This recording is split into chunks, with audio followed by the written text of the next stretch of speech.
Hello and welcome to my podcast. Do me a favor, subscribe to the John Keim Report wherever you get your podcast. You're watching on YouTube. Hit that like button, hit that subscribe button. You can find us there as part of Ampire Media. That's AMPIRE.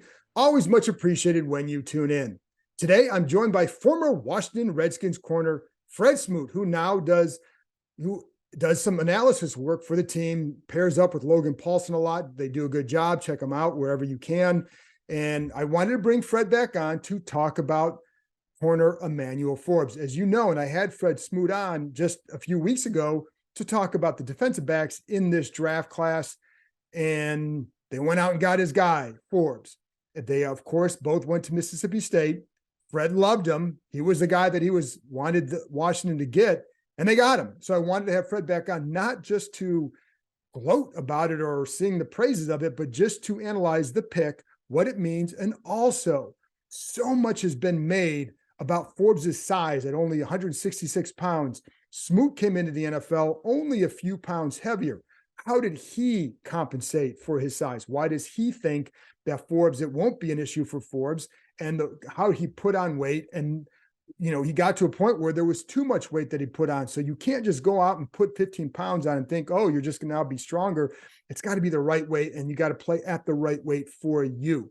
But Smoot was really good at talking about how he can use his strengths to his advantage here, and how they can compensate for the weaknesses, but also how you can use the size, the lack of the extra girth, to your advantage. So stay tuned for that. Before we get there, just a couple things.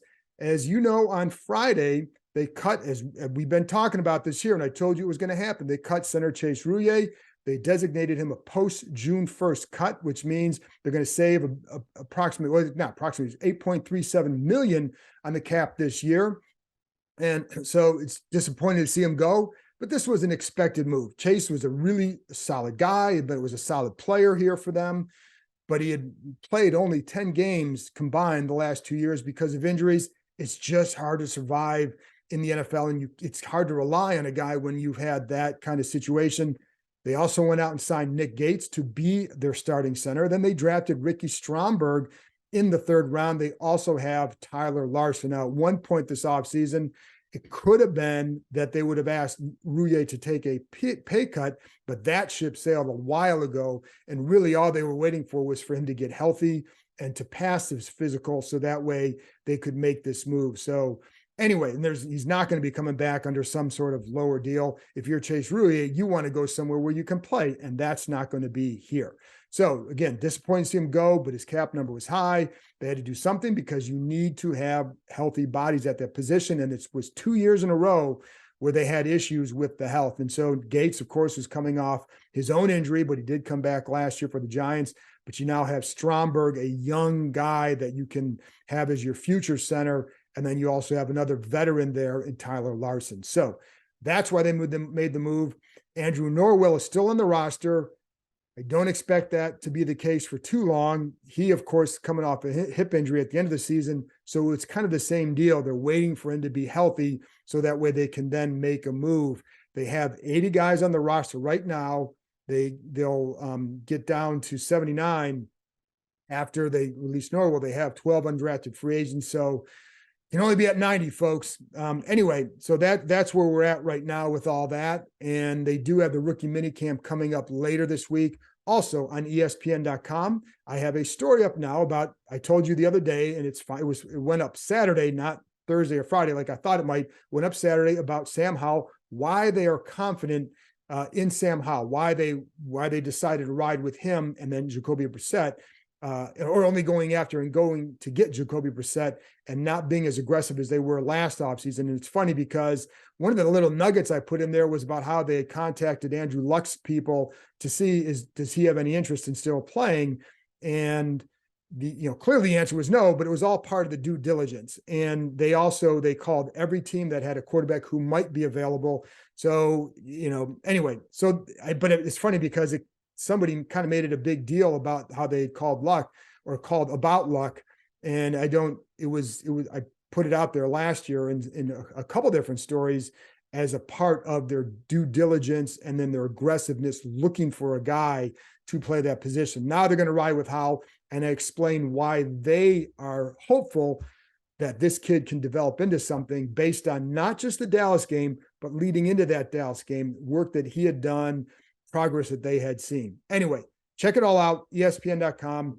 That's all I got for now. So I'll be back. Well, a couple other things. Just stay tuned for later this week. I'm supposed to talk to ESPN draft analyst Jordan Reed on Tuesday, put that out on Wednesday.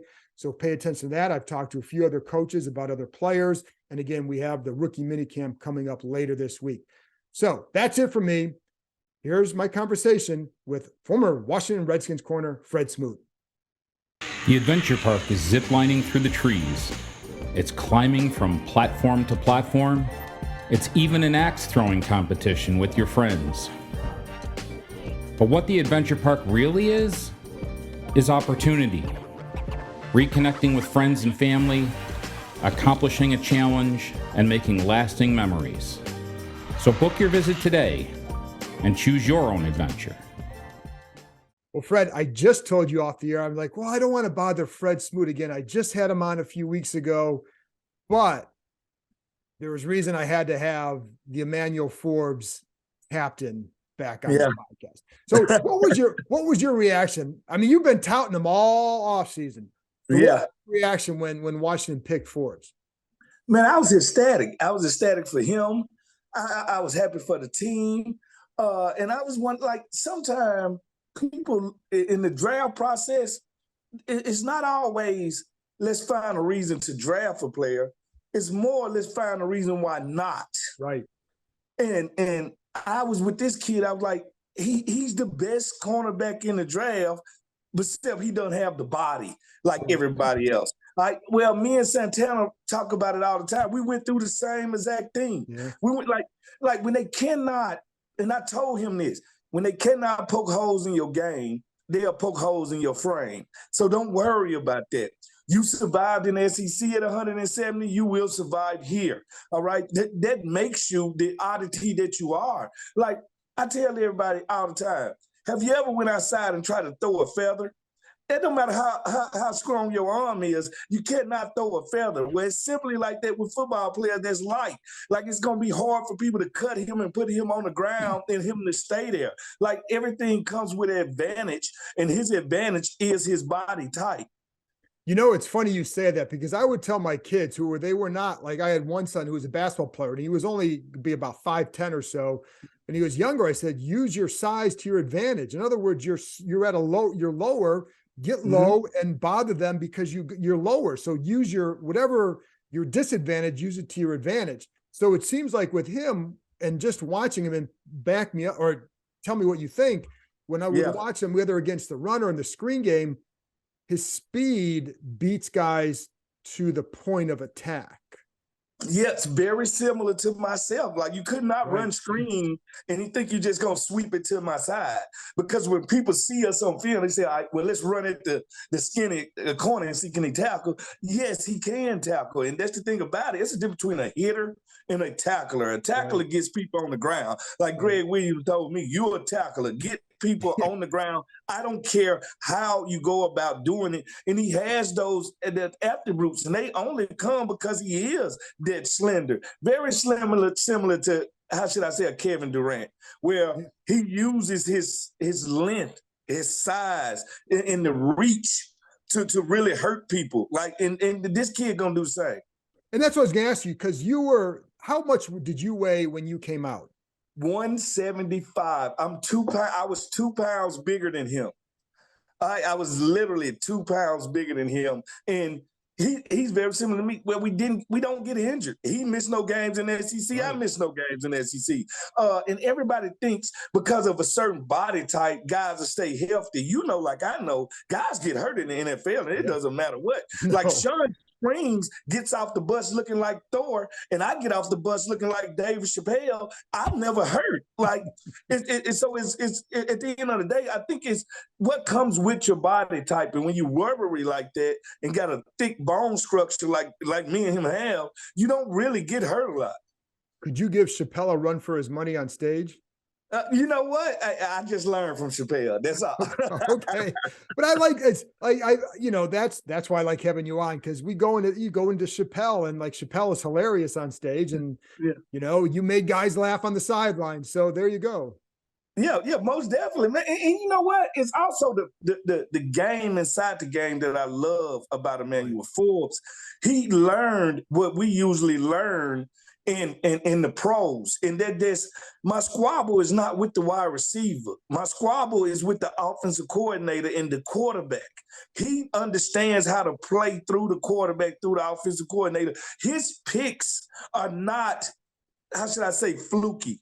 His No, picks are from studying. correct. He believes what he studied, and he goes out there and he transition it to the cornerback position, which a lot of corners and everybody like Christian Gonzalez this. Well, yes, he's a bigger frame, but he hasn't played against Justin Jefferson. He hasn't played against Jamar Chase. He hasn't played against all the wide receivers from Alabama, George Pickens from Georgia. He hasn't did that. My guy has. My guy has proven that he can run with these guys. And guess what? I just can't wait to see him and Devontae Smith. And I asked him, he can't wait to see, and he can't wait to see him. And them two Slim Reapers right there going head to head. Well, I thought you say that'll be a good matchup. But it is funny because, like with Gonzalez, I know the one game that stood out to them was the Georgia game where he struggled. Yeah, because it was his first time playing against SEC speed. Right. Like at the end of the day, it doesn't matter how you built in this game. It's all about here, because if you got the talent to make it to the league, now the playing field is even. Now what's going to separate us is your knowledge of the game, and how fast do you take that knowledge of the game and play inside of a defense. He fits our defense better than any corner in this draft because of how we play a cover 3 match. He is a guy that plays with his visual eye set. And then also him opposite of St. Juice, a nullifier on one side. And when I say a nullifier, St. Juice will never be a 10-pick guy. But what he will be is a guy that stay in between the wide receiver and the quarterback and understand how to get that done. On the other side now, you have a thief, a certified thief. He's going to get the ball back. And guess who is going to help? Sam Howell. The more short fields that you give Sam Howell, the better he will look. So with going back to the size, because I know people are going to focus on that was a big listen, if that guy's 10, 15 pounds heavier, he's a top 10 pick. So thank you. So how did you make it work for you? And were there little tricks you would do to make yourself way heavier? No.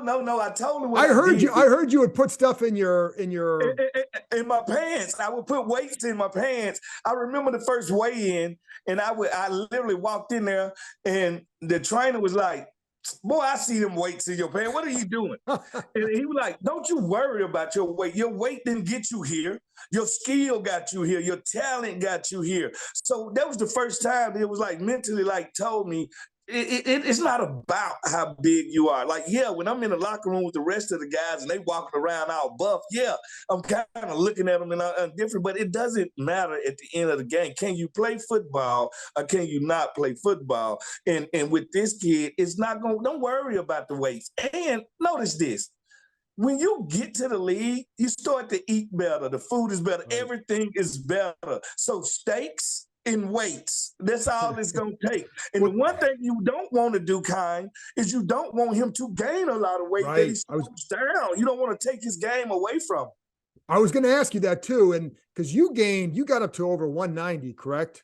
Yes, I did. And I gained weight in Minneapolis, probably like my 5th, 6th year in the league. And it had a lot to do with the climate.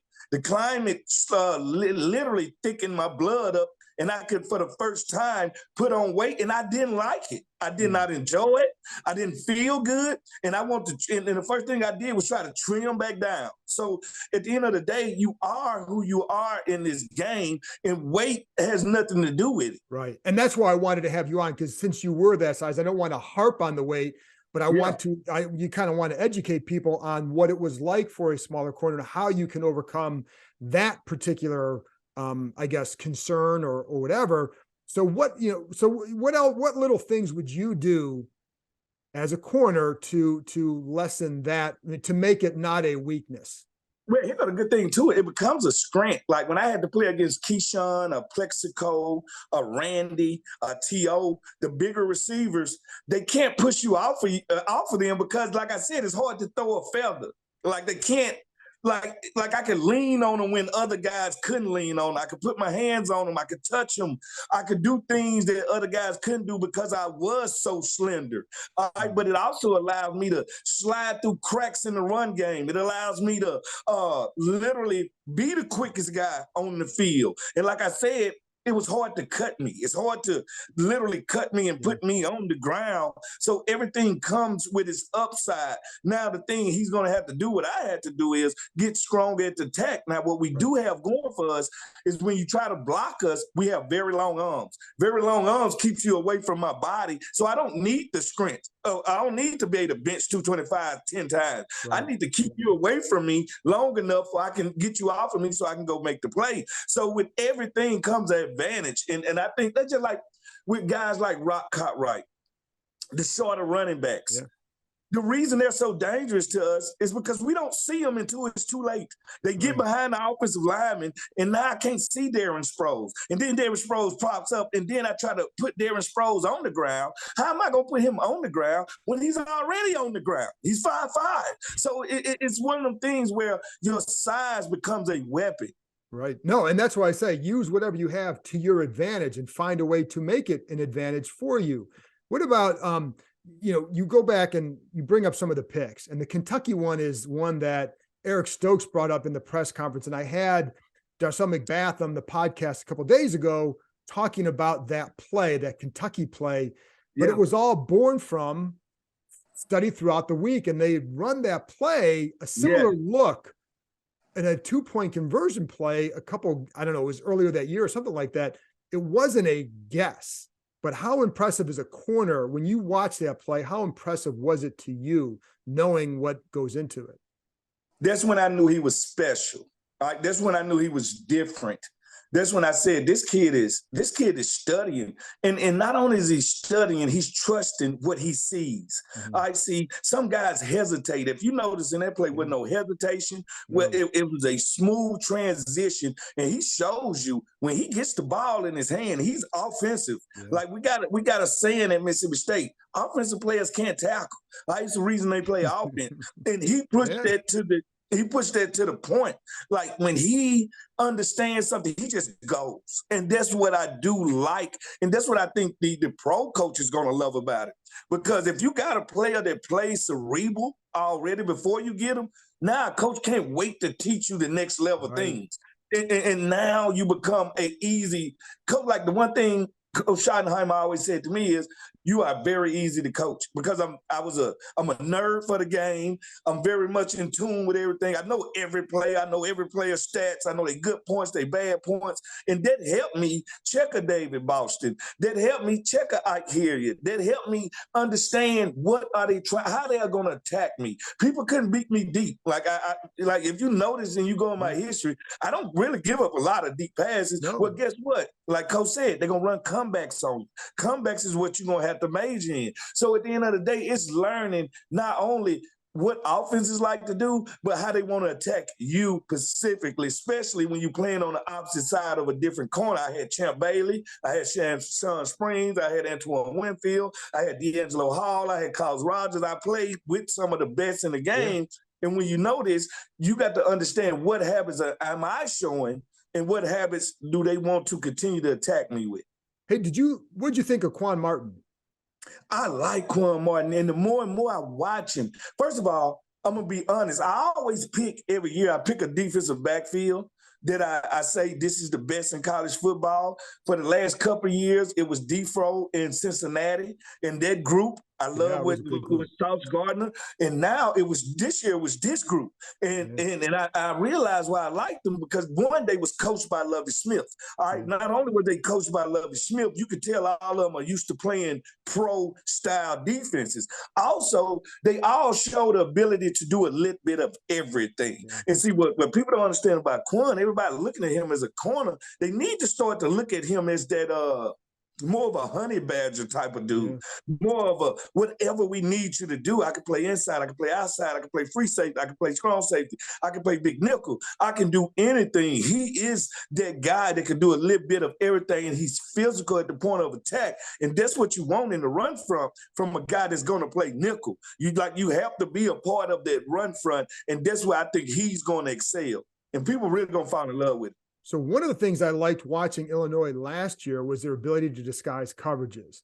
And it seems like when you have a guy like Quan and you have a couple corners who are comfortable in different areas, but also Cam Curl on the field at the same time, if you want to use those guys in the Buffalo nickel, you're not sure who's going to be going there, right? Or who's going to be in that role. So how much an advantage does that give them with the ability to disguise coverages, and how much does it help to disguise coverages? It makes them less predictable. And that's what you want to be. You want to be less predictable. You want to keep the quarterback guessing. You want to hold it to the last minute. That's one thing we did a good job of, especially with Greg Williams. The corners, we stayed moving. Like, we did not stay in one thing. We did not let you know what we was in. We did not undress ourselves. And that's what these corners going to have to learn how to weaponize.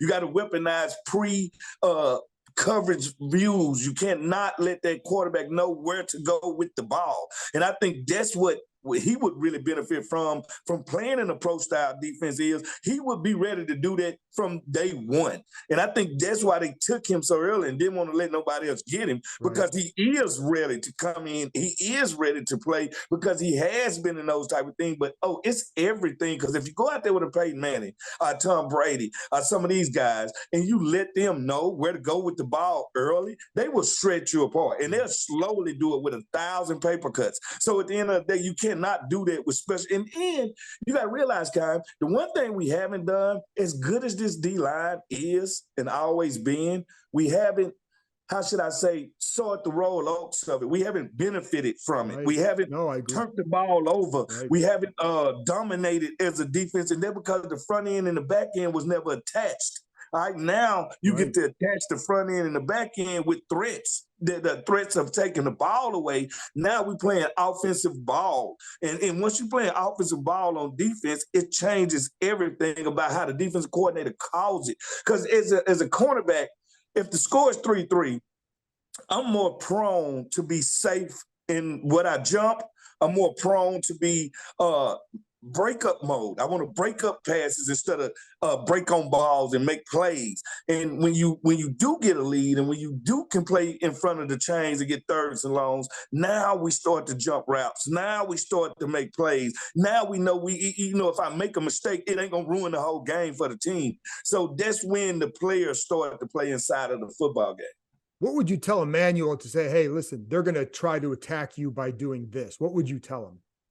All right, because of his reach, he has a reach of a basketball player. He has a reach of a 6'4" guy.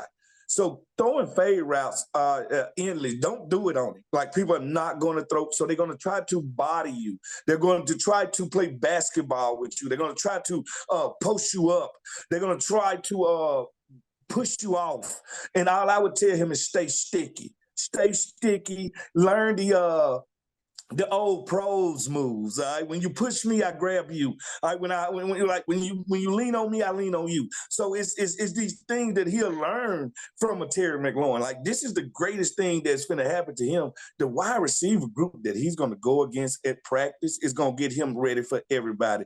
Terry is going to get him ready for the super fast guys in here that shifted, that know how to tone down routes and set you up. Then he's going to go against Jahan Dotson, a guy that knows how to turn the motor, just smooth in and out of his cuts. He's going to see the real true athlete in Curtis Samuels at practice. So he will have guys that's going to get him ready for the rest of the guys in the league. No, that's very true. And, that's what I was wondering. So, like, when you say grab them, you're talking about down low, just a little bit of a tug. I'm just talking about, like, the one thing about it, like, when receivers come and they want to run a curl, they're usually going to extend the left arm if they're turning inside and he's playing the right corner. Okay. When you extend that left arm, I'm only going to grab your arm. I'm not like my arm and your arm. It looks like the same thing. So they're going to call it on you before they call it on me. Okay. And these are the things he got to learn how to do, because he is slender. And when you are slender, they're going to try to out-rough you.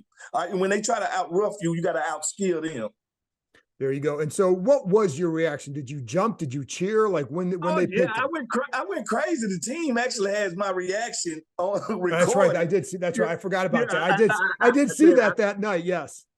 It felt like a part of me, like I got drafted again. Like it really did, especially when, you know, all the people from Mississippi State calling me and stuff like that. I'm like, I didn't get drafted. Emmanuel got drafted. But, you know, I kind of vicariously lived through him and got to live it again, and just how excited he was, and just another Mississippi State dude. Because you think about it now, Mississippi State and Washington forming a relationship. There've been a few. Did you ever? How much have you had a chance to talk to him since he was drafted? We sit down, we talk once he got here.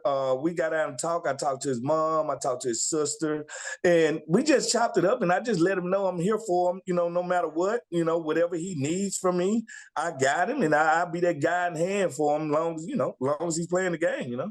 He's not quite as vocal as Fred Smoot, but what were your impressions of him just meeting him? He's all right. He's very polite.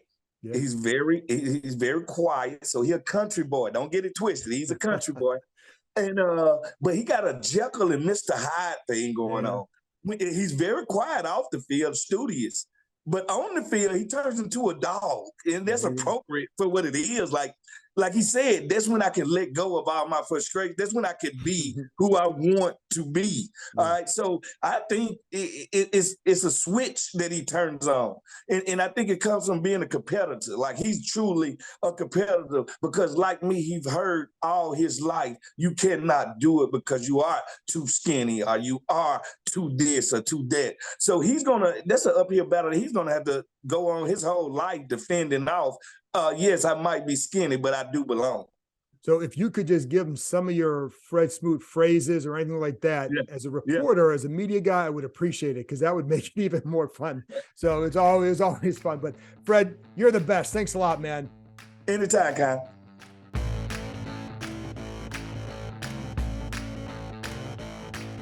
Thanks to Fred Smoot for joining me, and thank you, as always, for tuning in.